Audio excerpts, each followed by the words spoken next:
Hello दोस्तों, आज मैं आपको सुनाने जा रही हूँ जापान की एक कहानी जिसका शीर्षक है लोमड़ी का लड़का, जिसे लिखा है ननविची नीमी ने 1913 से 43 के बीच। 7 लड़के चंद्रमा की रात में गांव की तरफ से किनारे किनारे चले जा रहे थे। उनमें से कुछ तो छोटे बच्चे थे जिन्होंने 1 आध साल पहले ही स्कूल जाना शुरू किया था, और दूसरे उनमें कुछ थोड़े बड़े थे। वे सबके सब पास वाले शहर में जा रहे थे जहां मंदिर में रात को बहुत बड़ा समारोह होने वाला था। वो शहर उनके गांव से लगभग 1 मील दूर था। चंद्रमा दूर आसमान में था। खिली चांदनी में जमीन पर पड़ती लड़कों की परछाई बहुत छोटी थी। लड़के अपनी परछाई देखकर प्रसन्न हो रहे थे। परछाई में उनके सिर कितने बड़े बड़े और टांगे छोटी छोटी लग रही थीं। वे सब हंस रहे थे। उनमें से कुछ ने आगे कुछ कदम बढ़कर अपनी परछाइयों की शक्ल बदलने की कोशिश की। चांदनी रात में बच्चे हर तरह की अनोखी और अजीब कल्पनाएं करते हैं। सड़क जहां छोटी पहाड़ी के बीच से निकाली गई थी, वहां से थोड़ा नीचे को उतरती थी। जब वे पहाड़ी के पास पहुंचे, उनको बसंत की इस रात में बसंत बयार के साथ बांसुरी की हल्की सुरीली धुन सुनाई दी। यह आवाज एक समारोह से आ रही थी। इसे सुनकर उनकी चाल में तेजी आ गई। उनमें से एक छोटा बच्चा पीछे रह गया। जल्दी करो बनरोकू, जल्दी, उन्होंने उसे आवाज दी।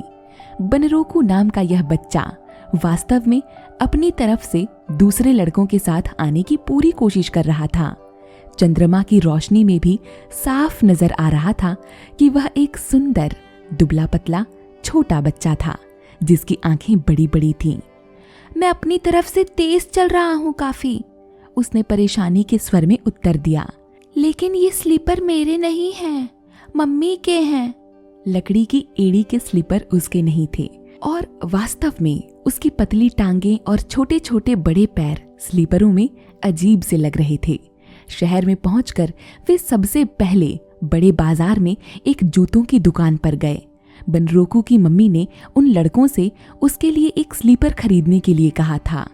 योशिनोरी, जो उनमें सबसे बड़ा लड़का था, ने बनरोकू के कंधे पर हाथ रखा और दुकानदार की पत्नी से बोला, सुनो दादी, ये सिरोकू का बेटा है, वही सिरोकू जो कनस्तरों का काम करता है। इसको स्लीपरों की एक जोड़ी चाहिए जो इसके पैर में ठीक आ जाए। इसकी मम्मी ने कहा है कि वो स्लीपरों के पैसे बाद में दे देगी। दूसरे लड़कों ने बनरोकू को आगे किया जिससे दुकानदार की पत्नी उसे देख सके। कनस्तरों वाले का यह छोटा लड़का उनके सामने सीधा और चुपचाप खड़ा था, बस अपनी बड़ी बड़ी आंखें कभी झपका लेता था। हंसते हुए उस महिला ने अपनी अलमारी से स्लीपरों के कुछ जोड़े उतारे जिनको वह समझती थी कि बनरोकू के पैर में ठीक आ जाएंगे। योशिनोरी बनरोकू के पिता की भांति नीचे उसके पास बैठ गया और एक एक जोड़े को बनरोकू के पैर से मिला मिलाकर देखने लगा। बनरोकू शांत खड़ा रहा। कनस्तरों वालों का अकेला बेटा होने के कारण वह एक तरह से बिगड़ा हुआ लड़का था। उसे अपना काम दूसरों से कराने की आदत पड़ गई थी। अंत में एक जोड़ी पसंद कर ली गई। जैसे ही बनरोकू स्लीपर की पट्टियों में पैर डालने लगा, एक बहुत ही बूढ़ी औरत जिसकी कमर झुक गई थी दुकान में आई। बनरोकू और उसकी नए स्लीपरों की जोड़ी को देखकर वह कुछ बड़बड़ाई, जैसे वो उन लड़कों से भी बोल रही हो और अपने आप से भी। बेटा, मुझे तो मालूम नहीं कि यह किसका बच्चा है, लेकिन अगर तुम इतनी रात में नए स्लीपरों की जोड़ी पहनोगे तो तुम्हें जरूर लोमड़ी अपने वश में कर लेगी। एक क्षण के लिए तो सब शांत हो गए। लड़कों ने बुढ़िया की तरफ इस तरह से घूरा जैसे वो बहुत डर गए हों। तभी योशिनोरी ने जोर से कहा, नहीं नहीं, ऐसी कोई बात नहीं है। ये तो सिर्फ अंधविश्वास की बात है, दूसरे ने कहा। सभी लड़कों ने सहमति में सिर हिलाया, लेकिन फिर भी उनके चेहरों पर एक तरह की परेशानी झलक रही थी। ठीक है, दुकानदार की पत्नी ने कहा, जरा ये जोड़ा मुझे दे दो, मैं तुम्हारे लिए इसे ठीक कर देती हूँ। इसके बाद उसने माचिस की तीली जलाने सा कुछ किया और तीली को हाथ में पकड़कर बनरोकू के नए स्लीपरों की तली में कुछ देर के लिए कुछ किया। देखो, इससे इन स्लीपरों की तली पर काला काला दाग पड़ जाएगा और फिर ये नए ही रहेंगे। लो, अब सब कुछ ठीक ठाक है। वह असर भी खत्म हो गया। कोई लोमड़ी या बिज्जू तुम्हें प्रभावित नहीं कर सकता। इसके बाद वे सब लड़के उस दुकान से निकलकर मंदिर के अहाते की तरफ चल दिए। वहां बाहर की तरफ ही एक मंच बना हुआ था। मंदिर में कुछ लड़कियां देव कन्याओं के रूप में नृत्य कर रही थीं। हर नर्तकी विस्मयजनक फुर्ती से 2-2 चक्कर लेती हुई नृत्य कर रही थी। लड़के पूरी तन्मयता से देख रहे थे। बीच बीच में वो अपनी आइसक्रीम भी खाते जाते थे, लेकिन आंखें नर्तकियों पर ही टिकी हुई थीं। उन लड़कियों के चेहरे पर गहरे सफेद पाउडर का मेकअप था, इसीलिए उन लड़कों को यह पहचानने में समय लग गया कि लड़कियों में टोनेको भी है। टोनेको, जो गांव के पंप घर में काम करती है। देखो देखो, लड़कों ने एक दूसरे के कान में फुसफुसाते हुए कहा, वो बुढ़िया टोनेको। थोड़ी देर बाद जब उन्होंने काफी नृत्य देख लिया तो वे मंदिर के दूसरे कोने की तरफ चल दिए। उस कोने में वैसे तो अंधेरा था, पर वहां इस समय आतिशबाजी और पटाखे चलाए जा रहे थे। तभी कंडीलों से जगमगाते और घूमते मंच पर कठपुतलियों का खेल शुरू हुआ। भीड़ को चीरते हुए वे सब किसी न किसी तरह मंच के आगे तक पहुंच गए, जहां से वो उस छोटी छज्जेनुमा स्टेज को ठीक तरह से देख सकते थे। एक कठपुतली नाच रही थी।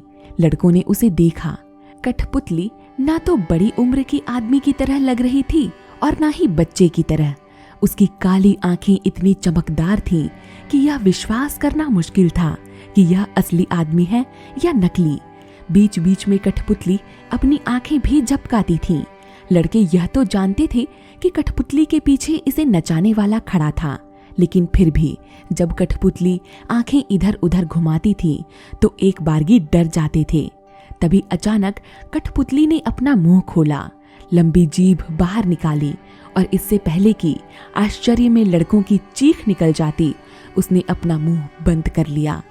इतनी देर में ही लड़कों ने देख लिया था कठपुतली का मुंह अंदर से पूरा लाल था। वे जानते थे यह कठपुतली वाले का ही काम है। अगर यह दिन का समय होता तो वो इसे देखकर हंस भी पड़ते, लेकिन इस समय कोई नहीं हंसा। कठपुतली, उसकी बार बार झपकती आंखें, लाल जीभ, लाल मुंह और कंडीलों की रोशनी में बनती इन सब की अजीबोगरीब परछाइयां, यह सब कुछ देखने में वास्तविक जरूर लग रहा था और वो लड़के इससे डर गए थे। उन्हें बनरोको के नए स्लीपरों की याद थी और बुढ़िया के शब्द भी याद थे, अगर तुम रात में नए स्लीपर पहनोगे तो लोमड़ी तुम्हें मोहित कर लेगी। उन सबको यह भी महसूस हो रहा था कि इस समारोह में उन्हें बहुत देर हो गई है। पटाखों की आवाज कम होती जा रही थी और भीड़ भी छटने लगी थी। जब उन्होंने घर जाने की सोची तो उन्हें घर जाने के लिए पहाड़ी के ऊपर से होकर और उबड़ खाबड़ खेतों से निकलकर रास्ते का भी ध्यान आया। वो घर के लिए चल दिए। चंद्रमा आसमान में अभी भी चमक रहा था, लेकिन उनका उत्साह अब ठंडा पड़ गया था। चंद्रमा की रोशनी भी अब कुछ अच्छी नहीं लग रही थी। वे सभी चुपचाप चले जा रहे थे, जैसे हर कोई अपने हृदय को टटोल रहा हो। जब वे पहाड़ी पर पहुंचे, एक लड़के ने अपने मुंह पर हाथ रखकर सबके साथ दूसरे लड़के के कान में फुसफुसाते हुए कुछ कहा। दूसरे लड़के ने इसी तरह तीसरे लड़के के कान में फुसफुसाहट की। इस तरह कानों कानों में से होती हुई यह भेद भरी बात बनरोकू को छोड़कर सबके पास पहुंच गई। उन्होंने एक दूसरे से कहा था, दुकानदार की पत्नी ने टोना टोटका कुछ नहीं किया, उसने तो माचिस जलाने का सिर्फ बहाना किया था। लड़के चले जा रहे थे, सांस रोके, शांत, चुपचाप। सबके सब एक ही बात सोच रहे थे, लोमड़ी द्वारा वश में करने की बात का वास्तविक अर्थ क्या होता है? क्या लोमड़ी का असर बनरोकू के अंदर आ जाएगा या फिर बनरोकू का दिमाग लोमड़ी के दिमाग में बदल जाएगा, जबकि वह बाहर से ज्यों का त्यों रहेगा? अगर ऐसा हुआ तो संभव है कि बनरोकू पर लोमड़ी का प्रभाव ही हो गया है, लेकिन हमें कैसे पता चले जब तक कि बनरोकू कुछ बोले ना? ढलान आ गया था। यहाँ पर छोटी छोटी घास का मैदान था। लड़के तेजी से चले जा रहे थे। सब के सब बंदरों को और लोमड़ी के बारे में ही सोच रहे थे। यह रास्ता एक तालाब के साथ साथ था। तालाब के चारों तरफ बेर की झाड़ियां थीं। जैसे ही वे तालाब के पास से गुजरे, एक लड़के को हल्की सी खांसी आई। चुप्पी के इस वातावरण में खांसी की आवाज साफ सुनाई दी। शक से सबने एक दूसरे की तरफ देखा। सब तरफ शांति। धीरे धीरे उनकी समझ में आ गया कि यह खांसी की आवाज बनरोकू की ही थी। खांसा वैसे बनरोकू नहीं था, इसका कोई गहरा अर्थ था। जितना ज्यादा इसके बारे में सोचते, उन्हें पक्का यकीन होता जाता कि यह सिर्फ खांसी ही नहीं थी। हो ना हो, यह तो लोमड़ी के चीखने जैसी आवाज थी। बनरोकू ने फिर से खंखारा। इस बार तो उन लड़कों को कोई संदेह ही नहीं रह गया था। निश्चित रूप से उनके बीच में यह कोई लोमड़ी ही थी। वो डर गए। उनकी चाल में और भी तेजी आ गई। बनरोकू का घर गांव के दूसरे घरों से दूर छोटी घाटी के बीच संतरों के पेड़ों के झुरमुट में था। रहट चरखी वाला कुआं के पास बड़ी सड़क से जो छोटी पगडंडी निकलती है, उसी से उसके घर पहुंचा जा सकता है। आमतौर से रोजाना ही लड़के बनरोकू को उसके घर तक छोड़ने आते थे, क्योंकि उनको मालूम था कि बनरोकू एक छोटा सा, कमजोर और प्यार में बिगड़ा हुआ बच्चा था। उसकी मम्मी अक्सर साथ आने वाले लड़कों को संतरे और मिठाइयाँ दिया करती। वह हमेशा ही उनसे बनरोकू का ख्याल रखने को कहती। वैसे आज भी वे सब बनरोकू को समारोह में जाने से पहले उसे लेने उसके घर गए।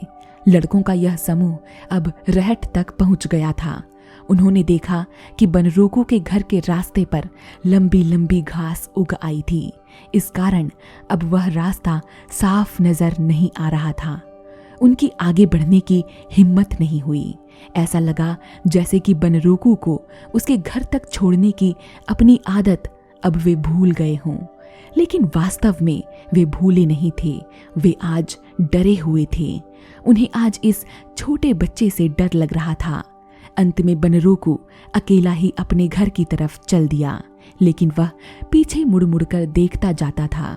उसे उम्मीद थी कि योशिनोरी तो कम से कम उसके साथ आएगा ही, लेकिन योशिनोरी भी नहीं हिला। अकेला बनरोकू अपने रास्ते पर चला जा रहा था। घाटी में चांदनी छिटकी हुई थी। कहीं पास से ही मेढकों की टर टर अस्पष्ट सी उसे सुनाई पड़ रही थी। अब जैसे ही वह अपने घर के पास पहुंचा, उसे इस बात का ख्याल ही नहीं रहा कि बड़े लड़कों में से कोई उसके साथ क्यों नहीं आया। ऐसा आज पहली बार ही हुआ था। वैसे बनरोकू अभी इतना अधिक समझदार नहीं हुआ था, फिर भी कहाँ क्या हो रहा है इतना समझने की बुद्धि उसमें थी। वह यह भी जानता था कि उसे जब खांसी आई थी तो उन लड़कों ने एक दूसरे के कान में क्या फुसफुसाया था और उनको कैसा लगा था। बनरोकू सोचता रहा, समारोह में जाते समय सभी लड़कों का व्यवहार उसके प्रति कितना सद्भावपूर्ण था, लेकिन नए स्लीपर पहनने के बाद सब उससे दूर दूर होने लगे थे। वे सोचते थे कि लोमड़ी ने मुझ पर जादू कर दिया है, वो सोचता रहा, और इसीलिए अब मुझे वो पसंद नहीं करते। उसके मन को ठेस लगी। यहाँ तक कि योशिनोरी, जो उससे उम्र में भी बड़ा था और हमेशा उसकी मदद करता था, आज रात उसका व्यवहार भी विचित्र था। अक्सर उसका यह दोस्त योशिनोरी उसकी कठिनाई को एकदम भांप लिया करता था।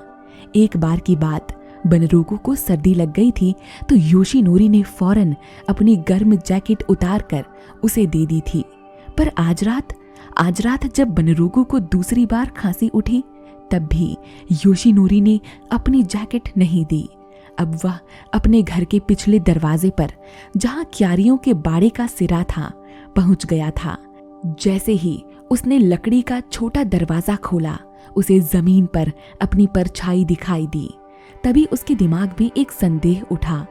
हो सकता है मुझ पर लोमड़ी का जादू हो गया हो, मगर ऐसा हुआ तो मम्मी और पापा मेरे साथ कैसा व्यवहार करेंगे।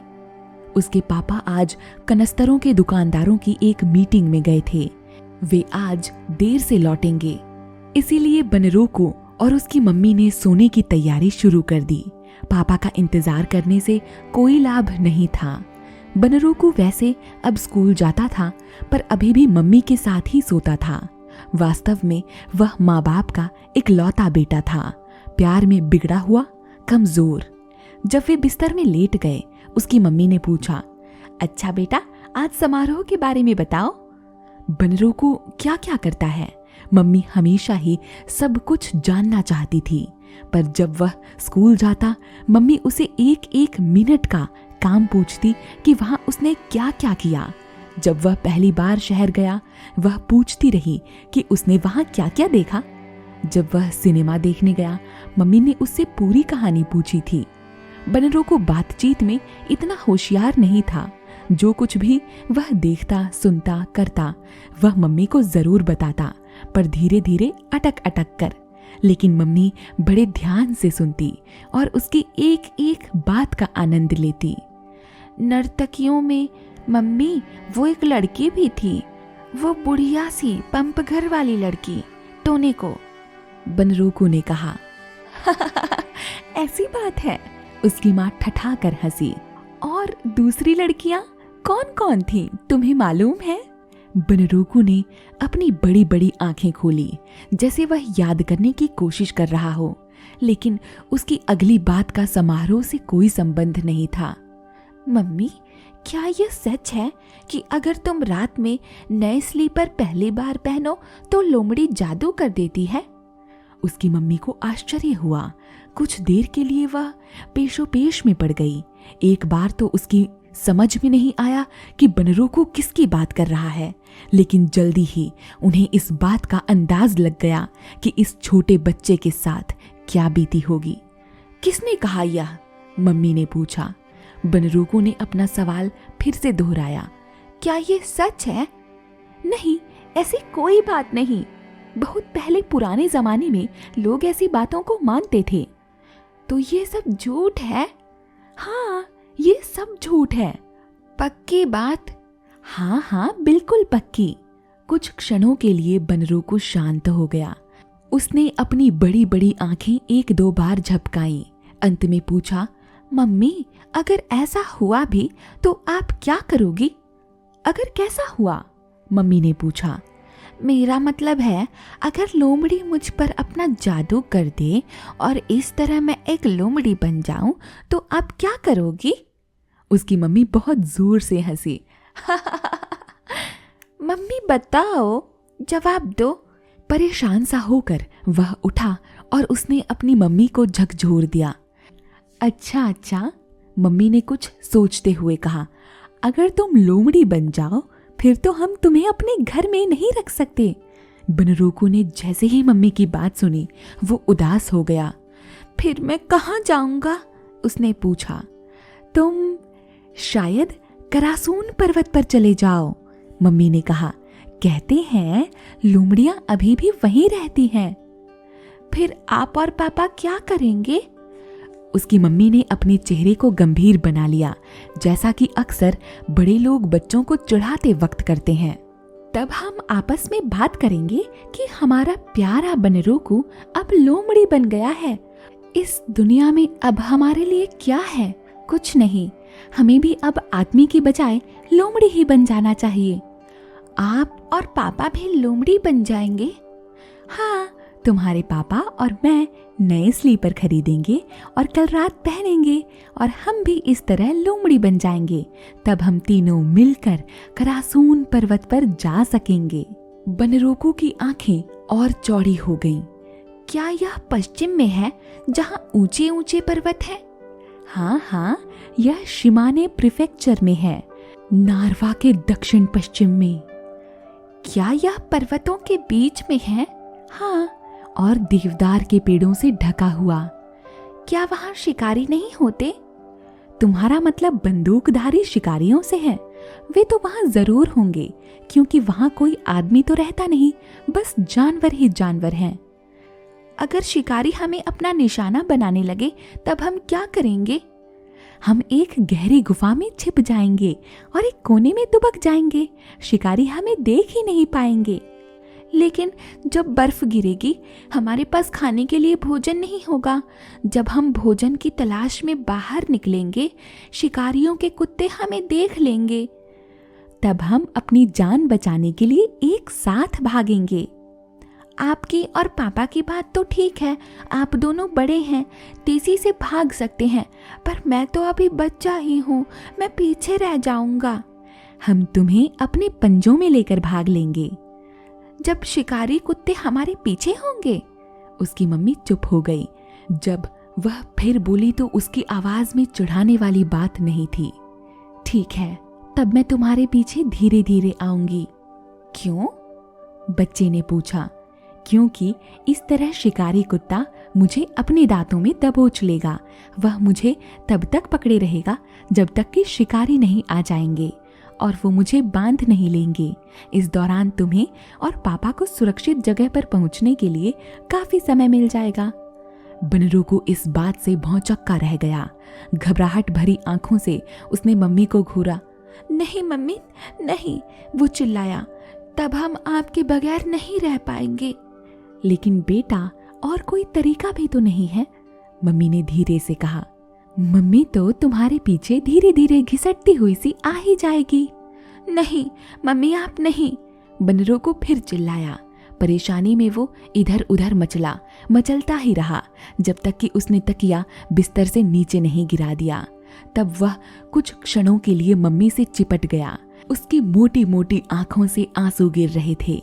मम्मी की आंखों में भी आंसू आ गए।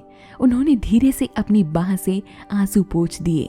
धीरे से उठी, तकिए को नीचे से उठाया और आहिस्ता से बनरोकू के सिरहाने लगा दिया।